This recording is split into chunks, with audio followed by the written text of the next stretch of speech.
أعوذ بالله من الشيطان الرجيم. بسم الله الرحمن الرحيم.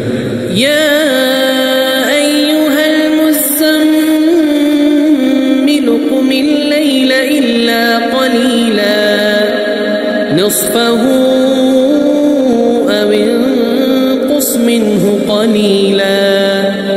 أو زد عليه ورتل القرآن ترتيلا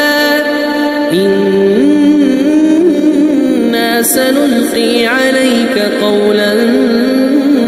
ثقيلا إن ناشئة الليل هي أشد وطئا وأقوم قيلا إن لك في النهار سبحا طويلا واذكر اسم ربك وتبتل إليه تبتيلا رب المشرق والمغرب لا إله إلا هو فاتخذه وكيلا واصبر على ما يقولون واهجرهم هجرا جميلا وذرني والمكذبين أولي النعمة ومهلهم قليلا إن لدينا أنكالا وجحيما وطعاما ذا غصة وعذابا أليما يوم ترجف الأرض والجبال وكانت الجبال كثيبا مهيلا إنا أرسلنا إليكم رسولا شاهدا عليكم كما أرسلنا إلى فرعون رسولا فعصى فرعون الرسول فأخذناه أخذا وبيلا فكيف تتقون إن كفرتم يوما يجعل الولدان شيبا السماء منفطر به كان وعده مفعولا إن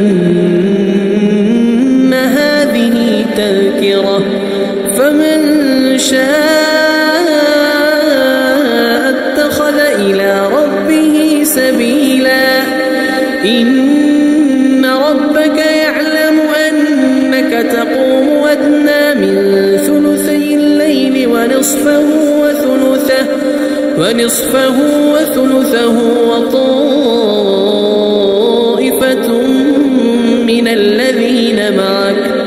والله يقدر الليل والنهار علم أن لن تحصوه فتاب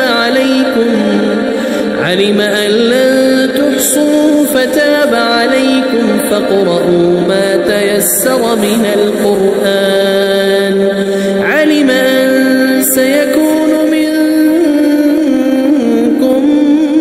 مرضى وآخرون يضربون في الأرض يبتغون من فضل الله وآخرون يقاتلون في سبيل الله فاقرؤوا ما تيسر منه وأقيموا الصلاة وآتوا الزكاة وأقرضوا الله قرضا حسنا